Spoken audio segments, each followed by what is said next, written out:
Yeah. You may be seated. I want to say the guest of honor today, Asbel and Becky. Mabibi na mabwana, wananchi wote ambao wamefika hapa, hamjambo. Chamge tugul. Nimeambiwa wengine Mirembe iko hapa. Mbuya mure. Wasaure uru. Asanteni sana. I am very, very happy to be here today. My good friend Franklin Bett called me and told me that his daughter is getting married and that he would like me to come and grace the occasion. I had other commitments, but I committed to him and said I will try my best to come. Another friend of mine is having a similar function today in Eldoret, but I decided to come here. But I've sent another friend of mine, James Orengo, to Eldoret. I came here because of this. Franklin has told you that we work together. Even before 2002, when he was working in State House, Nairobi, we started working together at that time. And our friendship grew stronger and stronger as we continue to work together. Because Franklin Bett is a man of integrity. He's a man who keeps his word. Because at the time that we started working at that time, as you know, the Kanu was still very strong. But he joined us in 2002 when we had the NAC wave, and we worked together with him. We were also together here with the late Mr. Kones, our friend. And I see Beatrice is here. You see? Yeah. But I've had association with Kericho for a long time. When I was a small boy, I came here with my father. My father, was having a business, and he had a branch here in Kericho town. And he used to come here. And he didn't have a director who was from here. In those days, Kericho was part of Nyanza. And that friend of his is the one who used to teach us Kipsigis. Agenge, I am Somu. Angwan Mood Long. So go Sisi Taman. Taman Agenge. Those days when I was a small boy. So I'm not new to Kericho here. We have had a long association working together, and I'm very happy. Now today is a very special occasion because we come here for a solemn function. That we are releasing Becky to go to the other side. This is very similar to function in Luo. They used to have this kind of function where a girl, after they had paid sufficient dowry, then now there will be a ceremony to release the girl. Then the girl would be escorted by the maids to the place where the wedding was going to take place. There now, the other people would just go there as guests. And the girls will be going there singing as they escort the maid to the wedding. So this is a very similar occasion here, which I'm seeing here. I'm very happy that this is happening. But now, all the times when this is happening, there are a lot of lectures that you'll be given. I want to advise you not to listen to all those lectures, because there are a lot of advices that you're being given. First, You, Asbel, I welcome you to the prison.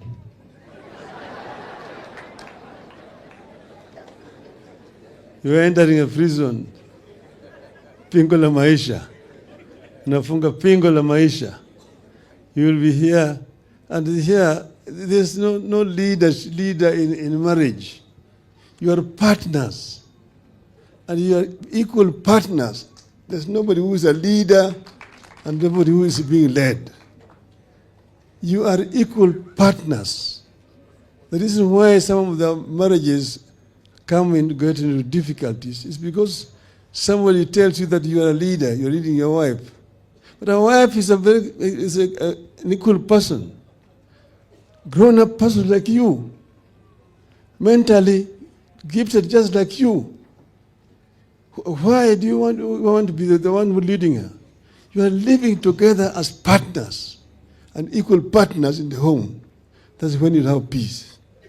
But if you go there, mimi ndio bwana hapa, mimi ndio boss hapa, kila siku mtakuwa na shida hapa na pale. So we had a state where the institution of marriage in some countries is under serious challenge today. Places, the institution of marriage is almost dying. Because you go to some places today, you'll be invited to a wedding, and there'll be a man and a man. Wedding. A woman and a woman. Wedding. This is a very, very controversial issue today. There's some places where you dare not mention it. But this is happening. I'm happy that here in our country, we still have this kind of traditional marriages taking place. And we must cherish this. We must be proud of what we're having in our country today. So today, you will be after the formal wedding, you will be joining together as partners. So Becky, you will be there as a partner. And Asbel, you will be there as a partner.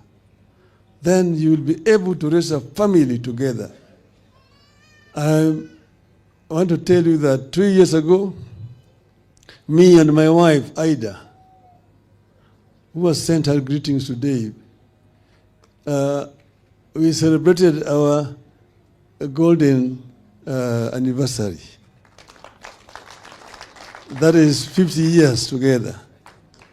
And I said on that occasion that if I had an opportunity again, I would still say yes. There are very few people who can do that.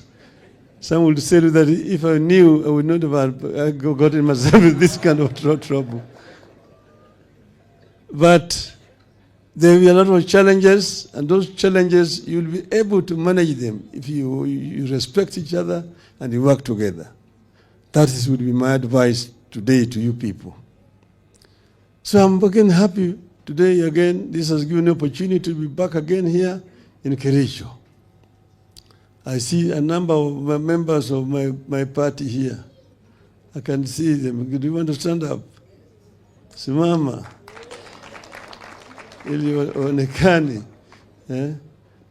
Asanteni sana. I'm a friend of Kericho. All the times when we are moving around, I come to Kericho. These days I have not come because sometimes I now fly to Kisumu. The past I used to come to stop at the tea hotel, have tea, and meet friends. But I'll be coming again now to come and see you people. Kenya is a big and a good country. Kenya has great potential. And I say Kenya is greater than all of us. That's why when Kenya is in trouble, it is our responsibility as Kenyans to solve those problems.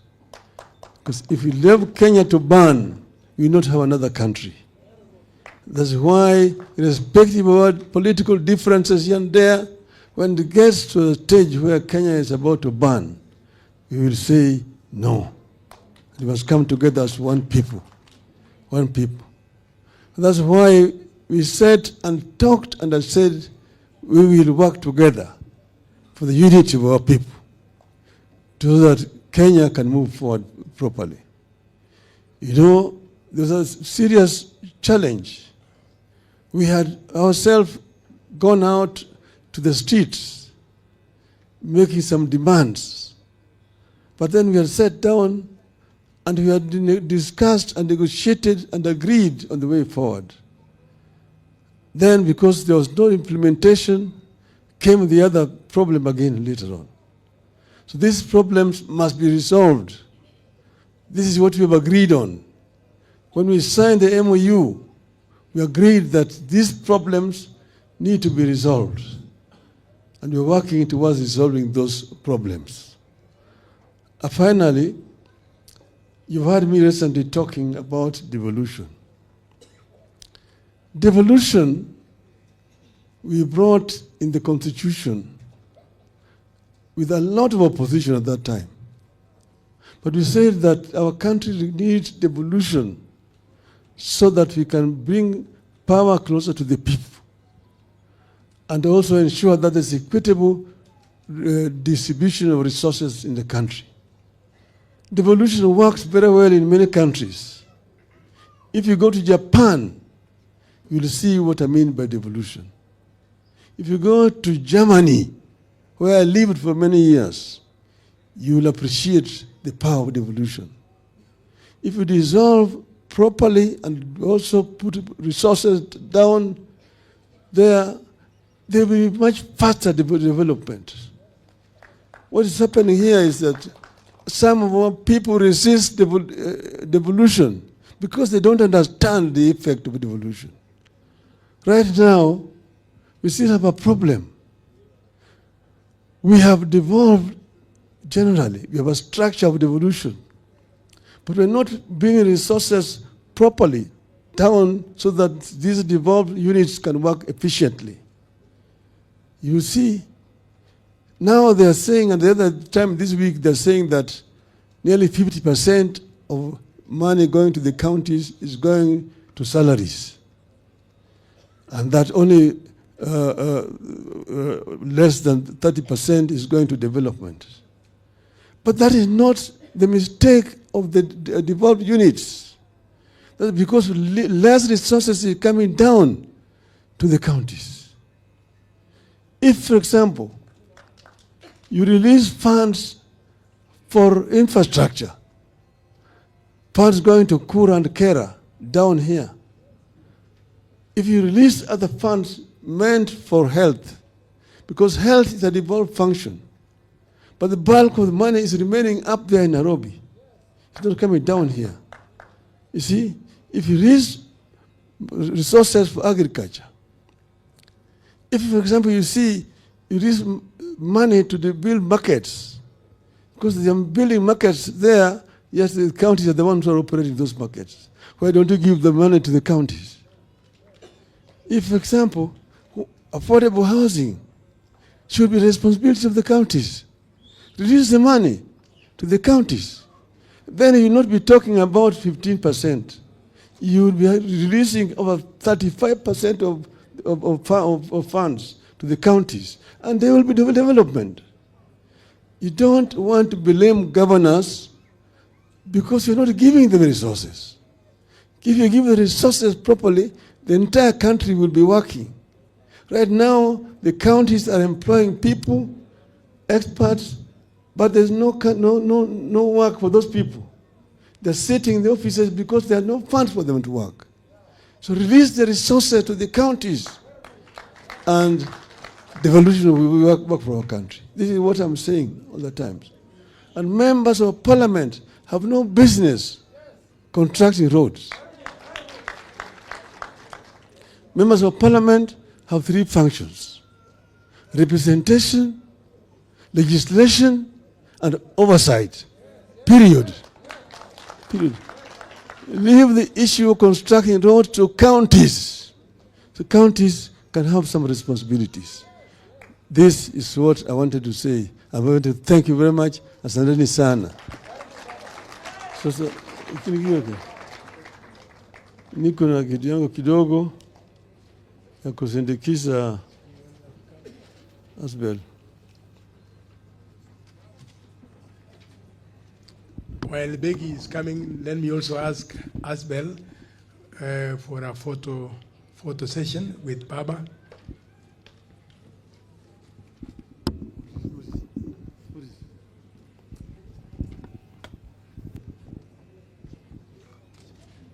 Wabe mama. Wabe mama. Mama, iko picha hapa kwa msichana yako. Kuja haraka.